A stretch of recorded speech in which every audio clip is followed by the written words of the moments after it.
I think it's important for us as well to think about, related to this, this unique selling proposition is the idea of competitive advantage as well. They go very closely hand in hand, in that because there's so much competition out there, you really do need to think about what do you do better than the rest. Yeah. And I think that if you need to think about it, you need to reflect, and you need to, if there isn't anything right now that you do better than the rest, that's okay, but you need to work towards that.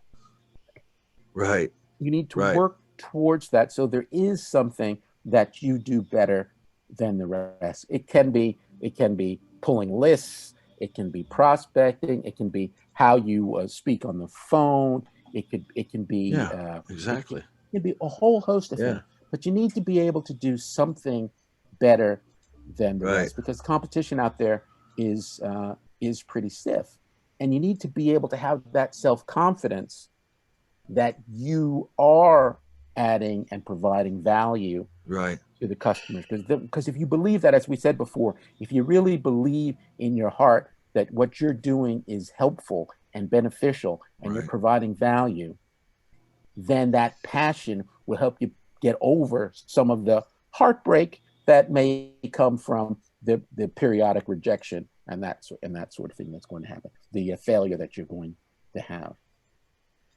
Let's talk about the competition. Sure. You've mentioned those people a few times.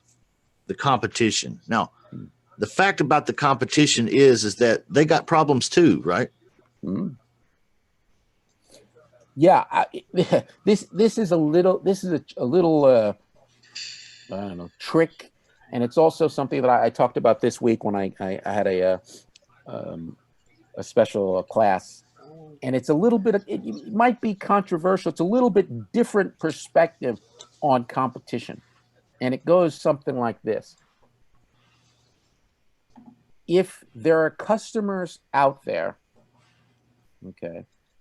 If there are customers out there and they're not doing business with your competitor, okay, that means that their needs are not being met. Their problems are not being served. Right. Okay? Their wants are not being filled. Because if they were, then they'd all be, the competition would have 100% of the business. But if they're still out there, that means they're not being served. So what that means is, excuse me, is that we have an opportunity to find out what their needs are, to find out what their problems are, to find out what their wants are, and to serve them better. So if we do that, if we focus on the customer, if we are customer-centered, do we actually need to care about the competition? Ooh. Wow. See, because all we need to know is that there are still needs being unsatisfied. That means the competition isn't doing their job. That's all we need to know. Right. We just focus on the customer and doing our job, and let the competition do whatever they want. Right. Don't worry about the competition. Just worry about the customer. You just worry about how you're going to meet the customer's need, how you're going to meet the customer's wants, how you're going to solve the customer's problems, how you're going to solve the pain, how you're going to relieve the pain that the customer is having. And that's all you need to worry about. Right. That's all the business in the world you need. You don't need to think about the competition. People get all perplexed and tired out by thinking about things they don't need to think about. You don't need to think about the competition. All you need to do is think about the customer. All you need to do is think about what value are you bringing to the customer. Now, remember, we didn't really talk about value proposition other than we mentioned it a couple of times, but a value proposition, you can think of a value proposition as a bundle of tangible and intangible benefits that you give the customer in exchange for their money, generally, if you're selling a product. So it's tangible Right. and intangible things. Tell us about the intangible. What does this mean? An Yeah. experience? What? Yeah, it's if you wear, let's say we're Mercedes, okay? We're selling a Mercedes. So part of their tangible benefits is the car. Okay, the car itself is a tangible benefit that we get. But what else do we get when we buy a Mercedes? What else do we get when we buy a Mercedes? We get to rub it into the neighbors' faces a little bit when we pulled up in our driveway. Absolutely. You get a sense of self-esteem. You get a sense of luxury. You get a sense of safety. All of these things are intangible. So you get a bundle of goods when you buy a Mercedes, and you get a bundle of goods when you buy any other product or service as well. So when you're selling your service to the customer, okay, the seller or the buyer, you're giving them it could be, they could be in a very bad financial situation. Okay. Yes, you're giving them money. That's the tangible thing. But you're also giving them a sense of dignity, potentially.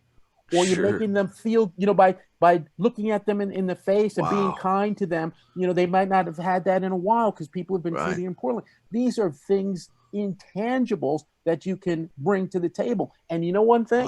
Intangibles tend to cost less. Intangibles tend to cost less than the value they have. How much does it cost to smile and give somebody a handshake? Right. It costs you nothing, but it might make the deal. It might be very valuable to them. Yeah. Very valuable to them. And these are the things that can make your business the best around. There you go. Because then once you start getting the word of mouth happening, people will be trying to find out you. We talked about how marketing is expensive. Once you get the word, inbound marketing, when people coming to you because they heard that you were a good guy, they heard that it didn't matter that you pay that you didn't pay as much as the next guy, but they heard you were fast, they heard you were kind, they heard that you dealt with people fairly. Yeah, people talk. People will talk. People will talk. That's the hotline. Yeah. People talk. I've had it happen, Dr. Terrence. I've had people that I've done deals with, homeowners. And then as soon as that deal closed, I've had that same homeowner call me and say, hey, I have a friend with a house that is moving and she needs an offer. Here's her number. I told her she could call you. I hope that's okay. Absolutely. Exactly. Because just like rich people hang out with other rich people, people in financial distress hang out with other people in financial distress. That's so right. That's so right. Yes. And you got to sometimes, it'll happen on its own. Okay. But don't wait on it to happen for it. Ask for the referral. Say, hey, look, if you think I did a good job, do you have anybody else that I might be able to help or need somebody to talk to? Ask for the referral. Right. Simple little things. Simple little things. Little things.